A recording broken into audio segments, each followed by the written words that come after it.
안녕하세요. 오토데스크 코리아 테크니컬 세일즈의 김두현 이사입니다. D&M 온라인 컨퍼런스 이번 세션은 오토데스크 인벤트에서 제공하는 디자인 엑셀러레이트 기능 중 스포기어 구성요소 생성기에 대한 팁앤테크 부분을 말씀드리도록 하겠습니다. 인벤터의 디자인 엑셀러레이트 기능은 기계 요소를 설계함에 있어서 일반적으로 거치는 설계적 관점의 검토 사항을 자동화하고 부품 모델의 편의 사항을 제공함으로써 사용자의 제품 설계를 빠르고 손쉽게 그리고 정확하게 수행할 수 있도록 도와주는 기능입니다. 어셈블리 도큐먼트 환경의 설계 탭으로 접근하실 수가 있고요. 볼트나 핀, 샤프트, 베어링, 벨트, 키, 캠, 스플라인, 오링 및 스프링 등을 대상으로 하며 오늘 말씀드릴 스포기어 구성요소 생성기도 그중 하나입니다. 다른 기능도 마찬가지지만 특히 기어 설계의 경우 이를 활용하기 위해서는 해당 부품의 설계적 사전 지식이 좀 필요합니다. 오늘 말씀드릴 내용은 인벤터 디자인 엑셀러레이터의 스포기어 구성요소 생성기를 사용하는 데 있어서 필요한 설계적 사전 지식을 간략하게 좀 설명을 드리고 이런 부분이 어떠한 방식으로 적용이 되는지에 대한 테크적인 내용과 실제 기어 치형을 구현하는 팁에 대해서 말씀을 드리도록 하겠습니다. 앞에서 말씀드린 바와 같이 기어 구성요소 생성기의 원활한 사용을 위해서는 기어에 대한 이해가 필요하므로 이론적 배경과 그 의미에 대해서 간단하게 말씀을 드릴게요. 기어의 정의입니다. 기어는 그 형상과 역할이 확실하고 그 다음에 관련 분야에 계시지 않은 분들이라도 이제 한 번쯤은 접해보셨을 기계 구성 요소입니다. 두 개의 축에 관련된 이야기고요. 회전과 동력을 전달하기 위한 목적이며 원판 모양의 회전체에 서로의 이가 맞물리면서 최소한의 에너지 손실로 정확한 동력 전달을 위해서 사용이 됩니다. 오른쪽에 보시는 것처럼 기어에도 그 목적과 환경에 따라 수많은 종류가 존재를 합니다.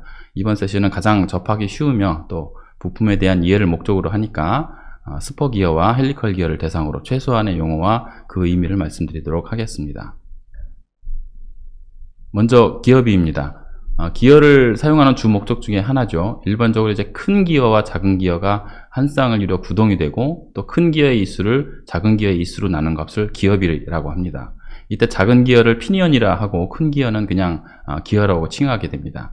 오른쪽에 스포기어 구성요소 생성기에서는 원하는 기어비라는 항목에 사용자가 값을 입력하게 되죠. 기어비가 3이라 하면은 작은 기어, 즉 피니언이 3바퀴 회전하면은 큰 기어는 1바퀴 회전한다는 의미입니다. 기어 구성요소 생성기는 모델 생성 자동화만을 위한 각 부분의 형상 정보의 단순 입력뿐만 아니고 설계적 관점에서 원하는 기어쌍을 구현하기 위한 설계 변수의 결정 과정을 지원을 합니다. 이 부분은 본 세션을 진행하면서 천천히 말씀드리도록 하겠습니다. 그 다음에 이제 피치원입니다. 한 쌍의 기어를 원반으로 바꾸어 놓았을 때의 바깥 원을 의미를 하는데요. 기어에 이가 없다고 생각하고 두 원반이 서로 구름 접촉을 한다고 생각하시면 되겠습니다. 피치원이 결정되는 대표 설계 요소로는 기어비, 앞에서 말씀드렸던 기어비와 이제 중심거리가 있습니다. 오른쪽에 스포기어 구성요소 생성기에서는 사용자가 원하는 기어비를 입력을 하고 그 다음에 중심거리를 입력을 합니다. 여기서 중심거리라면은 피니언과 기어가 회전하는 중심축 간의 거리를 의미를 하죠. 중심거리가 정해지고 기어비가 정해지면 그 비율에 따라 피니언과 기어의 피치원 크기가 정해지겠죠. 설계 프로세스상 기어 쌍을 통해서 기어비에 대한 동력과 속도가 정해지고 그 다음에 제품의 크기에 따라 중심거리가 어느 정도 정해지므로 피치원은 일반적으로 설계 프로세스 관점에서는 출력값으로 해당이 됩니다. 피니언과 기어의 피치원 정보는 오른쪽 상세 정보에서 보실 수가 있고요. 피니언은 또 맞물리는 위치를 표현해 주고 있고 그 다음에 이의 주기인 피치를 나타내는 기준이 된다고 보시면 될 것 같습니다. 그 다음에 또 모듈이라는 게 있는데요. 앞에서 말씀드렸던 피치원의 지름을 2의 수로 나눈 값을 모듈이라고 표현을 합니다. 모듈을 이제 쉽게 말씀을 드리면은 2의 크기를 대표하는 값으로 생각하시면 돼요. 모듈 값이 크면 2의 크기가 커지고 모듈 값이 작으면 2의 크기가 작아지겠죠. 한 쌍의 기어가 서로 맞물리려면 2의 크기가 같아야 되고 이는 피니언과 기어의 모듈 값이 서로 같아야 한다는 의미입니다. 본 세션 뒤쪽에 이제 기어가 생성하는 과정에 대해서 말씀드리겠지만 치형을 생성하기 위해서는 공구가 필요할 것이고 모듈 값, 즉 이의 크기에 따라 공구가 결정이 됩니다.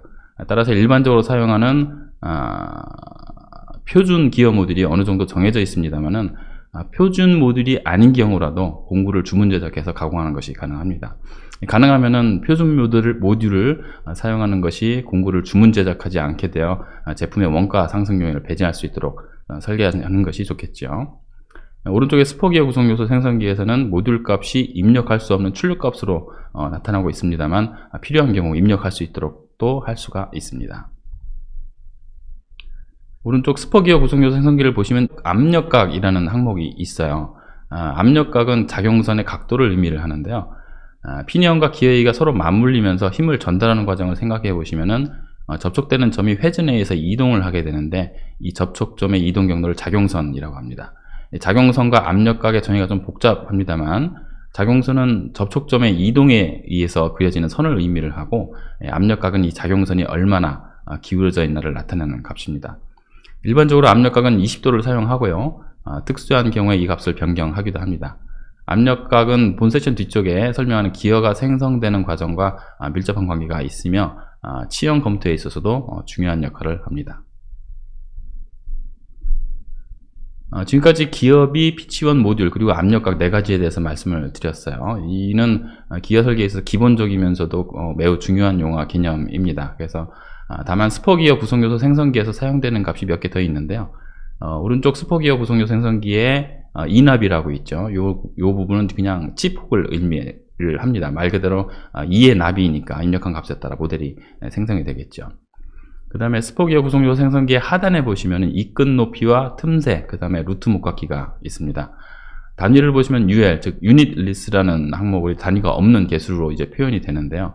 앞서 기어의 2의 크기를 나타내는 것을 이제 모듈이라고 말씀을 드렸습니다만은, 2의 크기가 변하게 되면 2의 형상을 구성하는 몇 가지 요소도 2의 크기를 나타내는 모듈 값에 비례해서 이제 표현을 할 수가 있어요.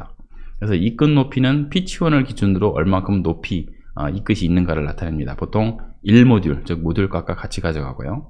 틈새는 상대편 기어의 이 끝 높이보다 얼마나 깊게 치저원, 즉 이 뿌리원이 형성되는가를 나타내는 거예요. 그래서 보통 0.25 모듈 값을 가져갑니다. 루트 목각기는 기어 치형을 생성하는 도구의 공구의 코너 반지름을 나타내는데요. 역시 모듈 값의 개수로 나타납니다. 루트 목각기의 반지름에 대해서는 뒤쪽에서 다시 한번 말씀을 드릴게요. 다른 기계 구성 요소도 마찬가지지만 특히 기어의 경우는 앞서 말씀드린 용어와 의미가 기어의 치형 생성 과정과 매우 밀접한 관계를 가지고 있습니다. 그래서 기어의 가공 방법에 관한 이야기를 하려고 하는데요. 소위 치형의 생성 과정을 저희가 창성이라는 용어를 이제 사용을 합니다. 기어의 창성 원리는 매우 간단한데요. 렉형 공구라는 연속된 사다리꼴 형태의 공구가 이제 원형 소재를 지나가면서 가공을 하면 앞서서 말씀드렸던 치형이 생성이 됩니다. 동영상에 보시는 방법이 이제 쉐이핑이라는 가공 방식으로 렉형 커터가 기어 블랭크에 접근하며 소재를 가공하고, 그 다음에 특정 거리까지 가공이 되면은 횡방향으로 이동하면서 전체 기어 형상을 창성을 하게 됩니다.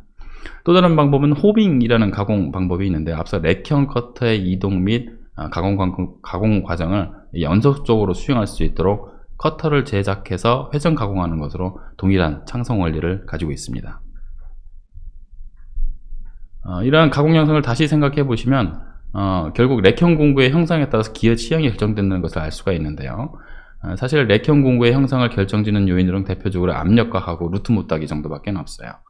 물론 렉과 렉 거리를 정의하는 피치 값도 중요하겠지만은 렉형 공구의 형상 자체만 생각한다면 압력각과 루트 못따기가 중요 변수입니다. 오른쪽 위를 보시면은 사다리꼴 모양의 렉의 기울기가 기어 치형에서는 압력값으로 나타나게 돼요. 즉 렉의 기울기를 바꾸면 기어의 압력값이 바뀐다고 생각하시면 됩니다. 또한 루트 목각기의 값은 렉의 못따기 반경을 의미한다고 보시면 될 것 같아요. 다음은 설계 안내서 기능인데요. 스포기어 구성요소 생성기에서는 설계 안내서를 선택함에 따라서 설계자가 입력하고자 하는 값과 출력으로 사용할 값을 결정을 해줍니다. 앞서서 이제 기어에 대한 용어와 의미에 대해서 말씀을 드렸습니다만, 이러한 내용이 서로 단독적이지 않고 다른 설계 변수와 서로 영향을 주는 관계에 있어요. 그래서 설계자는 필요에 따라서 어떤 값을 입력을 할지, 또 어떤 값을 출력 값으로 할지를 결정을 해야 되는데, 이때 사용되는 기능이 바로 설계 안내서 기능입니다. 설계 안내서를 이해하기 쉬운 방법은 설정된 설계 안내서 값이 출력으로 나타난다고 생각하시면 돼요. 예를 들어서 톱니수 및 모듈이라는 것을 선택을 하게 되면은 톱니수와 모듈이 출력 값으로 나타납니다. 즉 원하는 기어비와 중심거리를 입력을 하면은 톱니수와 모듈이 출력되는 원리인 거죠. 기어비와 중심거리가 결정되는 피치원이 결정이 되고 이를 바탕으로 톱니수와 모듈이 결정되는 원리입니다. 물론 피치원이 결정된 상태에서 톱니수가 많으면 모듈이 작아지고 톱니수가 적으면은 모듈이 커지는 관계를 가지고 있겠죠. 이때 스포기어 구성요소 생성기에서는 표준 모듈 중 하나를 선택을 하고 이 경우에 톱니수를 추천을 하게 됩니다. 설계 안내서 항목을 톱니수로 선택을 했을 때에는 톱니수가 이제 출력값으로 나타나게 되죠. 앞서 말씀드린 톱니수와 모듈을 선택한 경우와 비교를 해보시면 사용자가 원하는 기어비와 중심거리 그리고 모듈을 추가로 입력할 수 있도록 해줘요. 그래서 표준 모듈이 아닌 임의의 모듈을 입력할 수 있도록 해서 설계 자유도를 높이지만은 해당 모듈에 필요한 호빙 커터, 앞서 말씀드린 그 호빙 커터를 별도로 주문 제작해야 되겠죠. 그 다음에 또 다른 항목 중에 하나는 중심거리로 선택한 경우가 있어요. 이때는 중심거리가 출력 인자로 나타나게 됩니다. 이때는 사용자가 기어비하고 모듈 그리고 피니언의 톱니수를 입력하도록 하게 되고요. 설계 프로세스 관점에서는 제품 설계에서 중심거리가 아직 확정되지 않은 상태에서 적절한 중심거리를 가늠하고자 할 때 일반적으로 사용을 하시면 될 것 같습니다. 또 다른 항목은 이제 모듈 값을 선택한 경우인데요. 이제 모듈 값이 출력 인자가 되겠죠. 앞서서 설계 안내서 항목이 톱니수가 출력인 경우와 반대로 기어비와 중심거리 그리고 피니언의 톱니수를 입력을 하면 모듈 값을 결정을 합니다. 이때 모듈 값은 표준 기어 모듈 중 하나로 결정이 되고요.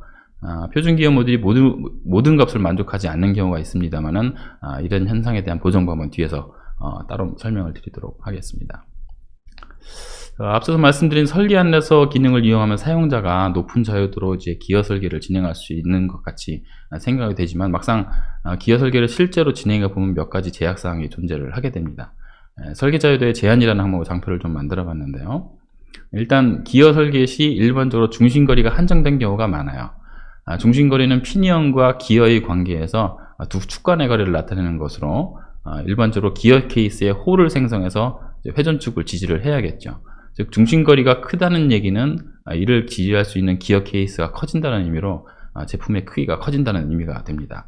그렇다고 제품의 크기를 너무 작게 하면은 작게 하기 위해서 중심거리를 작게 가져가면 원하는 기어비를 만족하기 위해서 피니언의 피치원이 지나치게 작게 생성돼서 또 다른 문제를 야기하니까 기어비의 한계가 또 발생을 하게 되죠. 이 부분은 바로 뒤에서 설명을 드릴게요.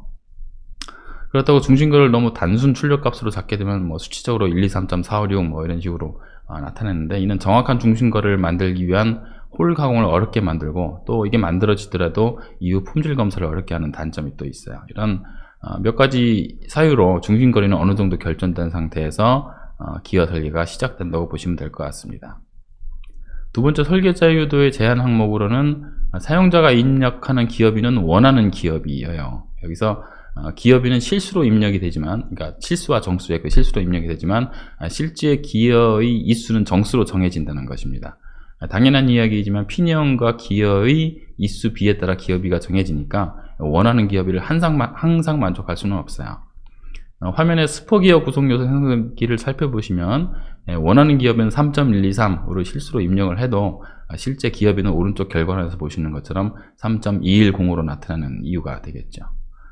세 번째 기어 설계 시 주요 검토 항목으로 이제 물림률이라는 것이 있어요. 물림률은 하나의 이가 회전에 의해서 맞물리기 시작해서 이제 맞물리기 끝나기 전에 인접한 다른 이가 맞물려야 이제 제대로 돌아가겠죠. 이거에 대한 비율을 의미를 하는데 기어가 서로 맞물리기 위해서는 물림률은 항상 1 이상이어야 합니다. 그래서 일반적으로 물림률은 높으면 높을수록 기어의 성능이 향상이 되고요. 동력 전달 시 한 개의 이보다는 두 개의 이가 동시에 맞물리면 동력 전달 성능이 좋아지고 기어의 내구성도 좋아지겠죠. 특히 고속기어 같은 경우에는 소음과 진동에서 유리할 수 있도록 물림률을 2 이상으로 설계하는 것이 통상적입니다. 물림률 정보도 역시 오른쪽 결과란에서 확인을 하실 수가 있어요. 그래서 앞서 중심거리를 말씀드리면서 이제 피니언의 피치원이 너무 작게 되면은 문제가 발생한다고 했는데요. 대표적인 현상이 절하, 즉 언더컷이라는 현상이 발생을 하게 됩니다. 언더컷 현상은 정의에서 보시는 것처럼 이 렉형 공구가 이제 깎고 나서 이제 빠져나가게 되는데 이러면 빠져나가면서 그 잎뿌리의 치형 곡선 일부분이 잘려나가는 현상이에요. 그래서 오른쪽 상단에 그 현상을 나타내고 있는데요.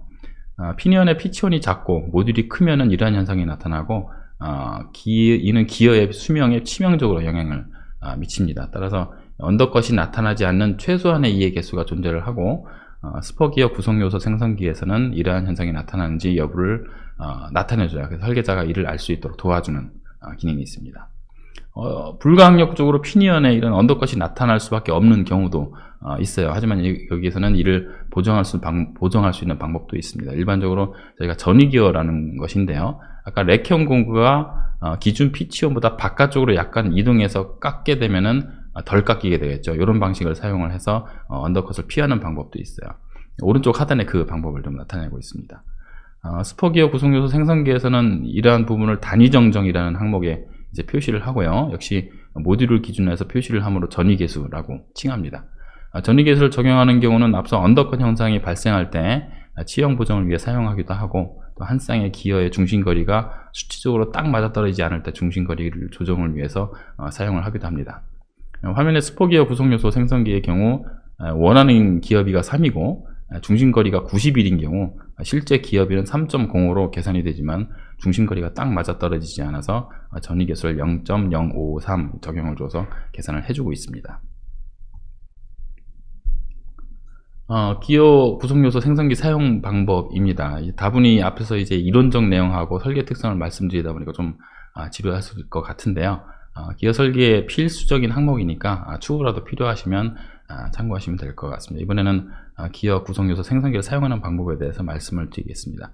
동영상이 포함되어 있으니까 이 부분 좀 빨리 넘어갈게요.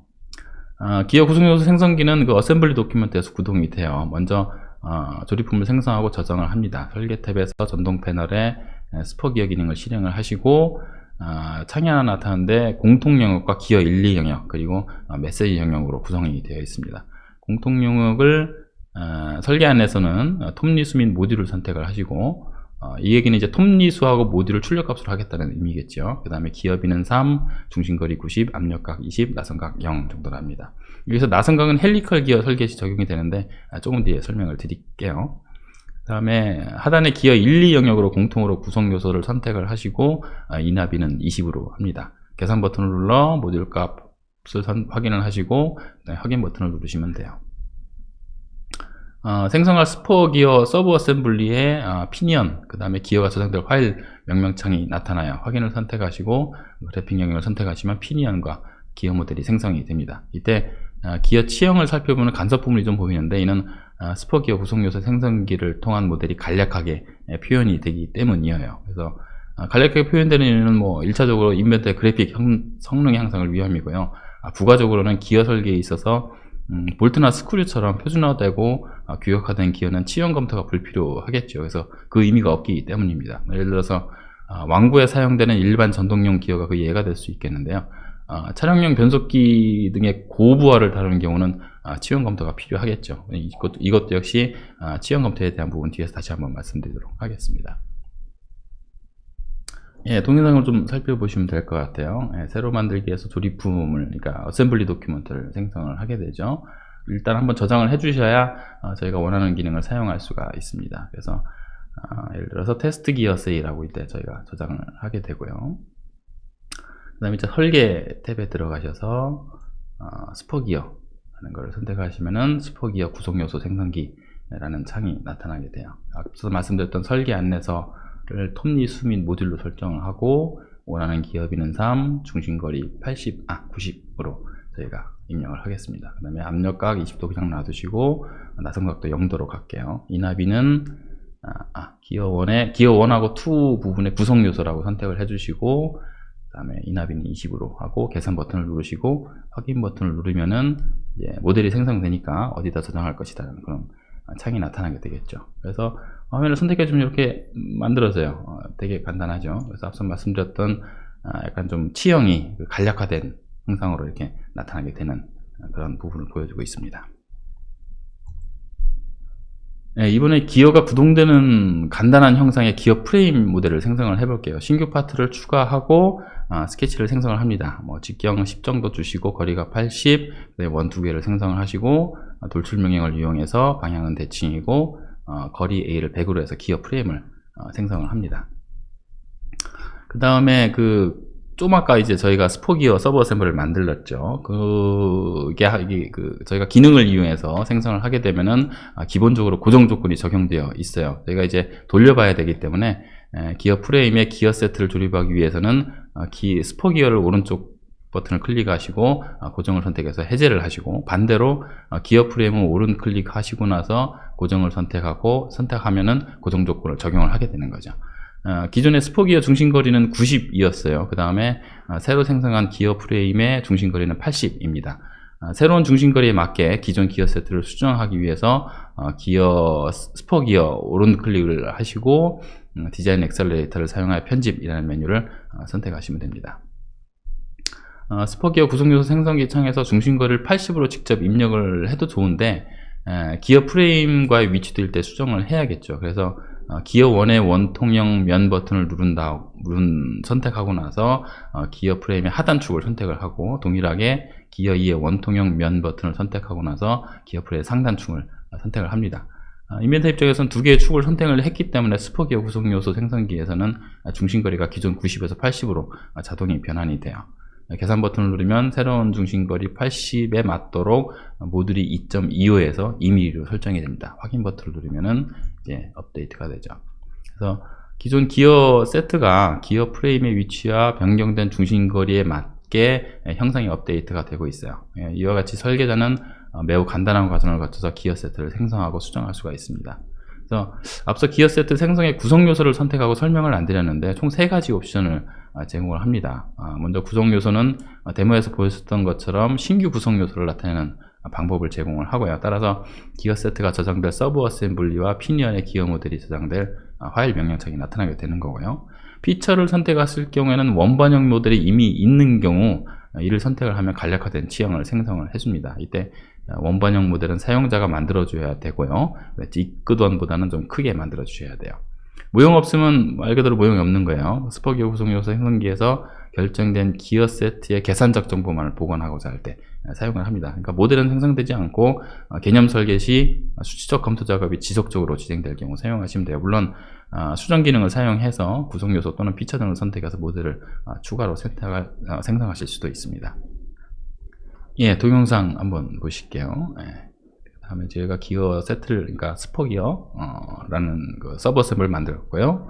말씀드린 것처럼 이제 테스트 프레임이라는 항목으로 신규 파트를 이제 추가를 했습니다. 테스트 프레임에 신규 파트가 추가가 됐고, 특정면을 선택을 하셔서 2D 스케치를 시작을 하시죠. 간단하게 서클 2개 만들고, 지름이죠. 지름은 10mm 정도 2개 똑같이 만들고, 그 다음에 두 축과의 거리를 이제 저희가 80으로 놓게 될 겁니다. 앞서서 스포기어라는 서브 어셈블리는 90을 기준으로 해서 작성을 하게 됐다는 것을 기억해 주시면 될 것 같습니다. 그 다음에 간단하게 돌출 명령을 이용을 해서 스케쳐 형상을 선택을 하시고 대칭으로 만들고 거리를 한 100 정도로 잡을게요. 그 다음에 어셈블리로 돌아가죠. 돌아가서 나서 스포기어를 이제 수정을 해야겠죠. 그래서 수정이 아니고 위치 고정 조건을 이제 풀어줘야겠고, 그 다음에 테스트 프레임에서는 고정 조건을 줘야 되는 그런 과정이 지나갔습니다. 그 다음에 이제 기어를 수정을 해야 되니까 오른쪽 버튼 눌러서 수정 작업을 진행을 하시고, 저희가 중심거리를 지금 80으로 기어 프레임을 잡았어요. 근데 기존에는 90으로 되어 있으니 얘를 이제 80에 맞도록 해야겠죠. 그 중에 입력을 해도 되지만은 원통형 면이라는 걸 선택을 해서 첫 번째 축을 선택을 하시고, 그 다음에 두 번째 기어 2에 원통형 면을 선택을 하시고 축을 그래프에서 선택을 하시면 중심거리가 90에서 80으로 바뀌는 것을 알 수가 있습니다. 계산 버튼을 누르면은 기존에 2.25 모듈이었던 것이 2.0으로 이제 바뀌는 것을 보실 수가 있죠. 확인 버튼을 누르시면은 스포 기어라는 서브 어셈블리가 업데이트도 되고, 그 다음에 위치도 잘 잡히는 것을 보실 수가 있습니다.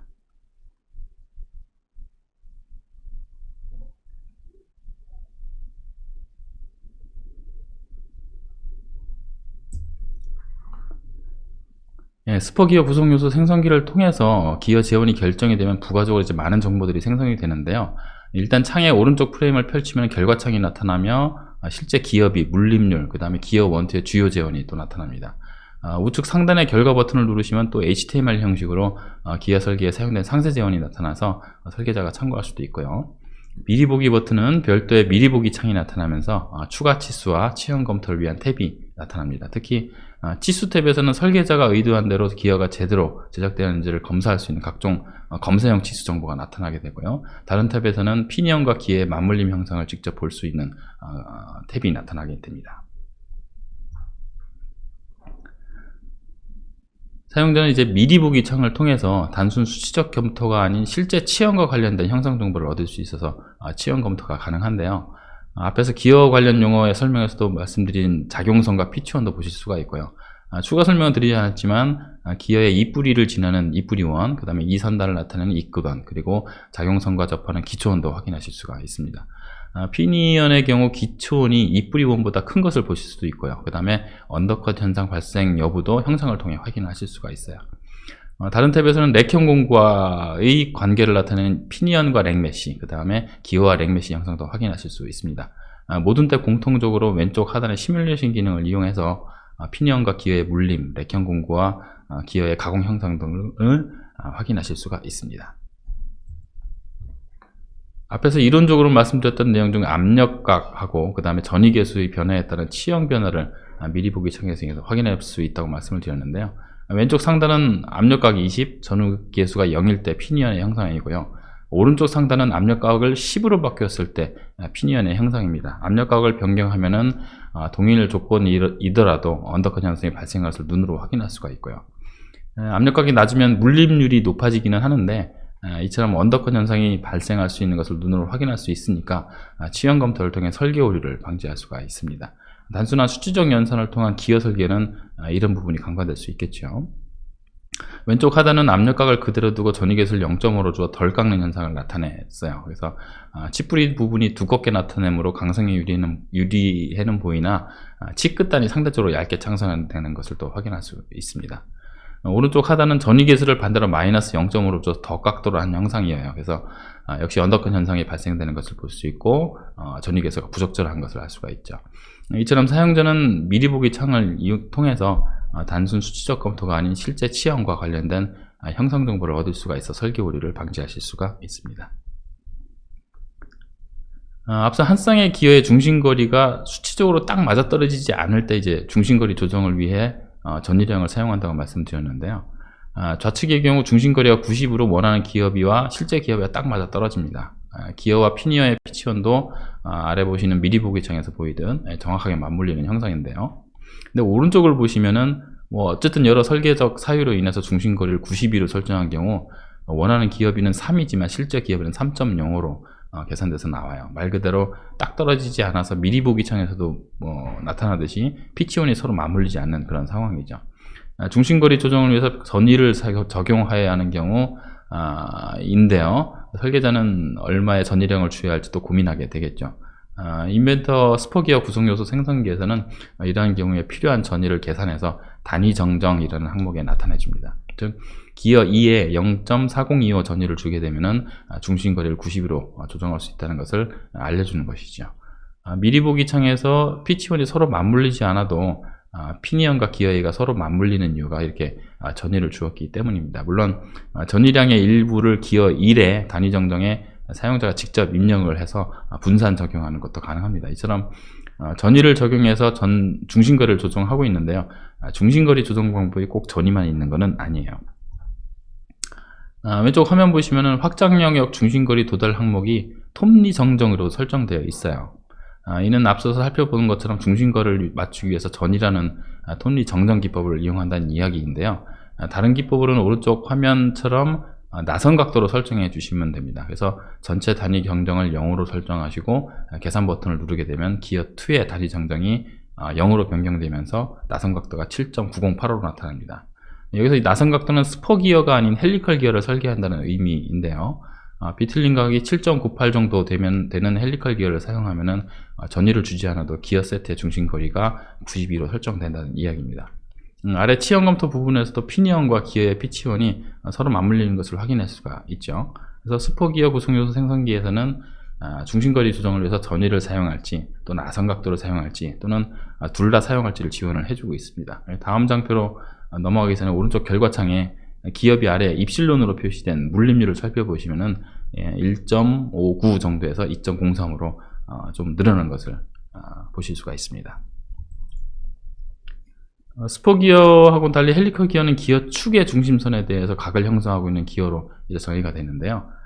헬리컬 기어는 전장에서 보셨듯이 스포 기어 대비 물림률이 높은 장점이 있습니다. 물림률이 높으니 당연히 소음 진동에 유리하고 고속 기어에 적합하고 그다음에 기어 강도에도 좋은 영향을 미칩니다. 또한 헬리컬 기어의 제작 방식이 스포 기어와 동일하게 호빙 커터를 사용하는 데 있어서 헬리컬 비틀린 각만 이제 조정해 주면 돼요. 그래서 가공도 용이한 편입니다. 헬리컬 기어의 단점이 있다면 비틀림 각에 따라 축 방향에 추력이 발생하기 때문에 이를 상쇄할 수 있는 스러스트 롤러 베어링의 적용이 필요하고요. 그 다음에 롤러 고속 기어의 경우 윤활유 선정에 신경을 써야 된다는 부분들이 있을 것 같습니다. 지금까지 말씀드렸던 부분을 동영상에서 한번 확인을 해 볼게요.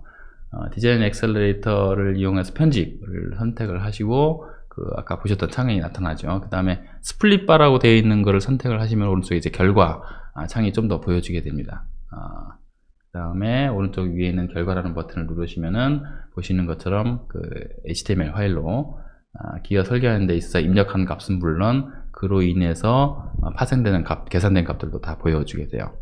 그 다음에 미리 보기 버튼을 누르시게 되면 미리 보기 창이 별도로 나타나게 되고 톱니 메시, 피니언 및 넥 메시, 기어 및 넥 메시 뭐 이런 식으로 탭이 구현되어 있고 전 탭 공통으로 애니메이션 기능을 이용해서 기어가 어떻게 서로 맞물리는지 그 다음에 창선 과정에서 위쪽에 보시는 약간 좀 진한 부분은 렉형 공구죠. 걔가 지나가면서 어떤 식으로 기어가 창성이 되는지를 확인하실 수가 있습니다. 그 다음에 압력각을 지금 현재 20으로 되어 있는데 얘를 10도로 변경을 하고 계산 버튼을 누르면은 계산 결과가 바로 미리 보기 창에 반영이 되어요. 그래서 피니언 및 넥 메시 쪽을 보시면은 렉형 공구가 깎는 데 있어서 깎고 창성을 하면서 이제 빠져나가면서 언더컷 현상이 발생되는 것을 눈으로 확인하실 수가 있겠죠. 그 다음에 20도로 잡아놓고 단위 정정을 0.5 정도로 0.5 모듈이죠. 전위 개수를 주게 되면은 렉형 공구가 좀 뒤쪽으로 빠져서 덜 깎는 그런 상황이 됩니다. 그래서 톱니 밑부분이 좀 두껍게 그 다음에 끝부분이 좀 얇게 발생되는 것을 보실 수 있고 반대로 더 깊게 파는 마이너스 0.5 정도의 전위 개수를 주어지게 되면 다시 아까 보이지 않았던 언더컷 현상이 다시 나타나는 것을 확인하실 수가 있습니다.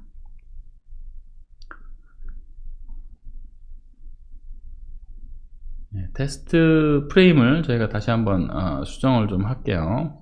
지금 현재 80으로 되어 있는데 얘를 90 안 맞는 케이스죠. 92 정도로 설계적 사유에서 92 정도로 결정이 났다라고 봤을 때 어셈블리로 가게 되면은 아까 기어는 90로 되어 있기 때문에 이게 안 맞는 데 이제 표시가 되고 80으로 되어 있었네요. 80으로 표현이 되고 이 부분을 저희가 이제 수정을 해야 되는 상황입니다. 그래서 중심거리를 저희가 92로 선택을 입력을 하고 개선을 하시게 되면은 미리 보기 창도 한번 볼게요. 톱니 및 메시에서 보시면은 피치온이 서로 맞지 않는 것을 아실 수가 있어요. 말 그대로 앞에서 설명드렸던 것처럼 단위 정정의 전위 개수로 인해서 전위 개수를 주어야만이 피치온이 서로 맞물릴 수 있다는 그런 방법입니다. 그래서 중심거리 도달 항목이 톱니 정정이 있고 나선 각도라는 부분이 있으니 단위 정정 부분을 전체 단위 정정을 0으로 놓고 나선 각도로 중심거리 도달을 나선 각도로 하고 계산을 누르시면은 나선 각도가 7.90 정도로 계산이 돼서 나와요. 그렇게 되면은 저희가 아까 말씀드렸던 헬리컬 기어를 생성할 수 있다는 그런 내용이 되겠습니다.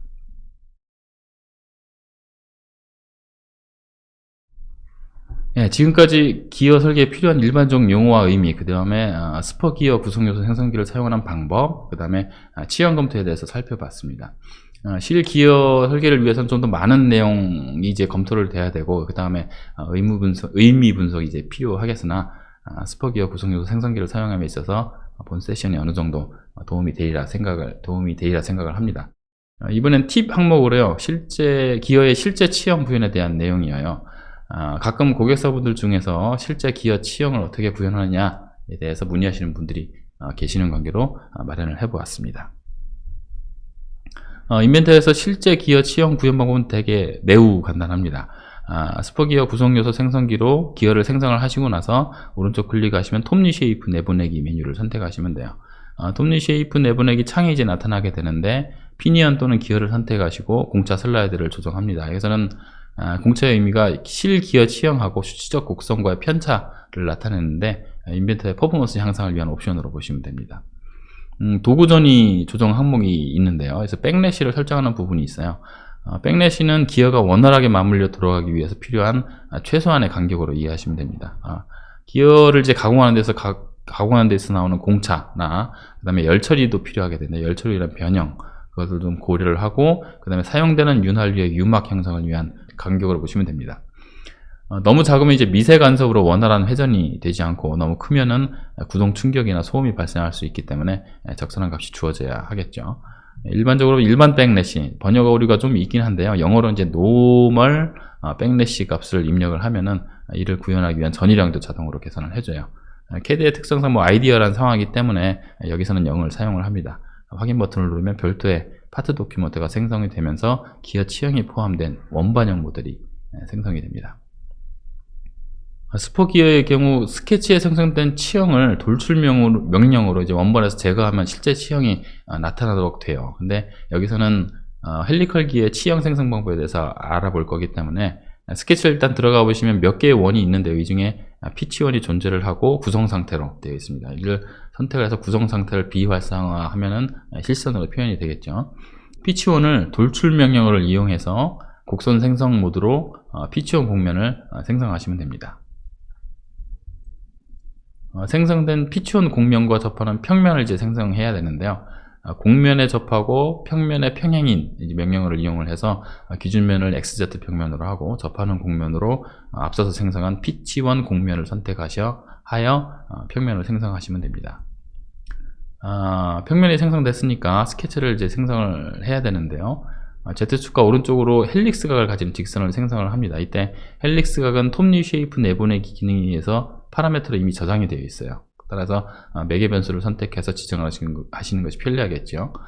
생성된 헬릭스 라인은 스케치 기능에 의해서 평면상에 존재를 하니까 얘를 피치원 곡면에 매핑을 해야겠죠. 그래서 3D 스케치 생성을 실행하시고 곡면의 투영 명령을 이제 실행을 합니다. 투영면으로는 피치원 곡면, 그 다음에 투영 곡선으로는 생성한 헬릭스 라인을 선택을 합니다. 출력 조건으로 곡면으로 감싸기를 선택하시고 확인을 선택하면 피치원 곡면에 존재하는 비틀린 곡선이 생성이 되게 되죠. 투영된 비틀린 곡선과 그 다음에 치형 곡선을 이용해서 치형 곡면을 이제 생성하려고 합니다. 스윕 명령어를 선택하시고 프로파일은 치형 곡선 안쪽, 그 다음에 경로에는 투영된 비틀린 곡선을 선택하시고 안내에 이제 피치원 곡면을 선택을 합니다. 불에 이제 잘라내기를 선택하시고 확인을 선택하시면 기어 치형 골이 생성이 됩니다. 생성된 기어 치형골을 기어 원반을 기준으로 한 바퀴 돌리면 되겠죠. 이제 원형 패턴 명령을 실행하시고 피처에 생성된 치형골을 선택하시고 회전축으로 피치원 곡면을 선택하십니다. 배치 명령의 발생 개수를 매개 변수 중에 number of thies라는 게 있어요. 얘를 선택하시고 확인을 선택하시면은 실치형을 가진 기어가 생성이 됩니다. 지금까지 말씀드렸던 내용 다시 한번 동영상으로 살펴보도록 하겠습니다. 톱니 쉐이프 내보내기를 선택을 하시고 기어를 내보낼지 피니언을 내보낼지를 선택하시고 공차를 가능하면 왼쪽으로 하시는 게 좋을 것 같아요. 그 다음에 일반 백래시도 집어넣을 수 있고 여기서는 0으로 해서 생성을 하도록 하겠습니다. 그럼 신규 도큐먼트가 이제 만들어지면서 원반형에다가 치형 프로파일이 생성된 그런 모델을 하나 추가로 생성을 해줘요. 돌출에 사용된 스케치를 들어가 보시면 몇 개의 원이 보이시고 그 중에 피치원을 저희가 구성 상태로 되어 있는 거를 이제 해제를 합니다. 스케치 마무리 하시고 피치원을 이용을 해서 저희가 잘 안 보이니까 비주얼 스타일을 와이어프림으로 할게요. 돌출 명령을 이용을 해서 앞서 만들었던 피치원을 선택을 하시고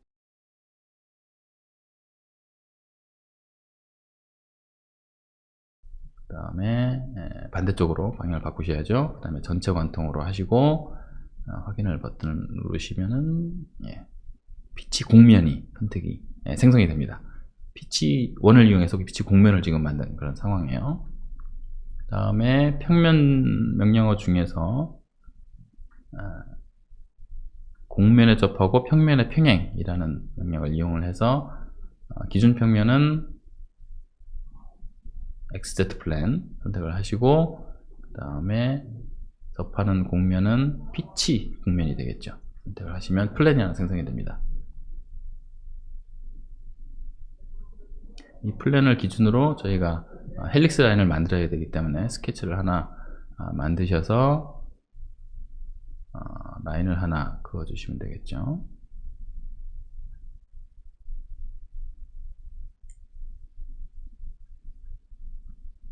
그 다음에 축과 라인과의 각도는 헬릭스 라인에 해당되는 거기 때문에 여기서는 Z축이죠. Z축을 선택하시고 라인을 선택하시면은 각도에서 매개묘수를 나열을 하신 다음에 지정되어 있는 헬릭스 앵글을 선택하시면 됩니다. 그럼 정확한 값이 입력이 되겠죠. 스케치 마무리 하시고 지금 헬릭스 라인이 평면상에 있기 때문에 얘를 공면상으로 이제 매핑을 해야 되는 그런 상황이죠. 그래서 공면의 투영이라는 명령어를 이용을 하셔가지고 투영할 공면은 피치 공면,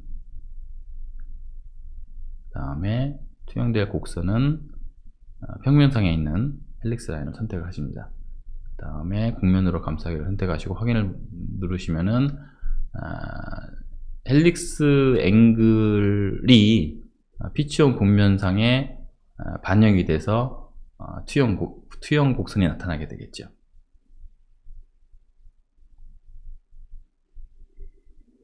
스케치를 마무리 하시고 수입 명령을 이용을 해서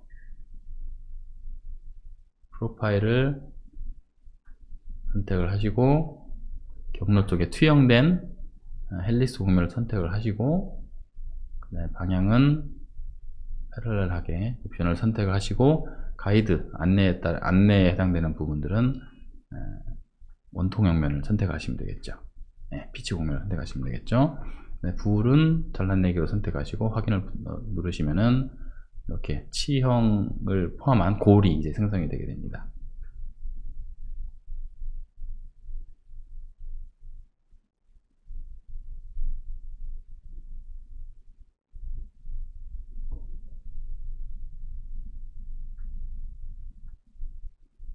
원형 패턴을 이용을 해서 피처로는 방금 생성된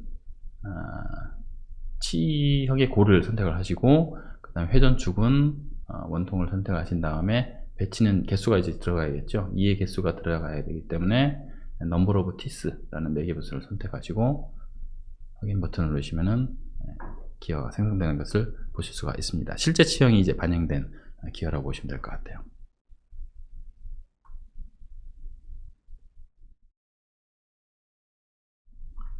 피니언을 생성을 했으니 이제 기어도 동일한 방식으로 생성하시면 됩니다. 단 피니언과는 반대 방향으로 비틀린 곡선을 생성해야 서로 맞물릴 수 있겠죠. 실치형을 가진 피니언과 기어가 생성됐으니까 기생성한 기어 프레임의 접합 명령의 회전 조건으로 이제 조립을 하시면 됩니다. 회전 양생을 보기 위해서 구속 명령어를 실행하시고 그 다음에 동작 탭에서 유형과 비율, 그 다음에 솔루션을 기어 쌍에 맞도록 선택해서 시뮬레이션을 돌려보면 실제 기어 취향이 서로 맞물린 것을 확인하실 수가 있습니다. 이 부분 다시 한번 볼게요. 그래서 기어와 피니언이 실제 취향이 적용이 돼서 구현이 됐고요. 헬릭스 앵글이 있기 때문에 정면에서도 살짝 좀 틀어진 그런 형상을 나타내고 있습니다. 피니언과 기어가 눈으로 봤을 때는 크게 간섭된 부분이 없이 잘 구현이 된 것을 보실 수가 있어요. 헬릭스각이 있기 때문에 정면으로 봤을 때는 조금 좀 틀어져 보이는 그런 부분이 없지 않아 있습니다. 그다음에 저기 애니메이션을 이용을 하시면은 기어와 피니언이 굉장히 잘 맞물린 것을 보실 수가 있어요. 지금 현재 모델은 백래시 부분이 지금 없는 부분이라 아이디어한 상황이기 때문에 잘 맞는 것처럼 이제 보이게 되는데요. 나중에 간섭 부분을 좀 검토를 하시면 약간의 미세관성이 나타나게 됩니다. 그래서 실제 기어를 모델링 하는 데 있어서는 백래시 부분을 좀 지정을 해주시면은 해당 전이량을 반영을 해서 기어 형상을 만들어 주시면 거의 실제 형상과 근접하게 치형 구현을 할 수가 있겠죠.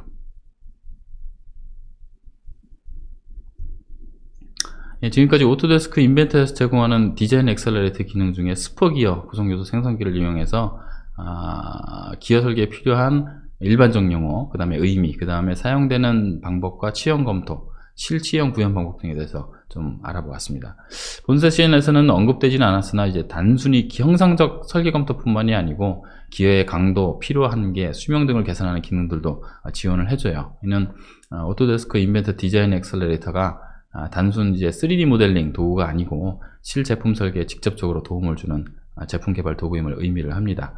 디자인 엑셀러레이터에서는 다른 형태의 기어와 함께 일반적 기계 구성 요소로 많이 사용되는 부품과 조립품을 설계하고 또 모델 생성을 위한 다양한 기능을 지원을 합니다. 고객 여러분께서는 제품과 관심사항에 따라서 필요한 다양하고 전문적인 기능을 제공하고 있으니까 직접 체험해서 보실 수 있는 기회를 가져보시기 바랍니다.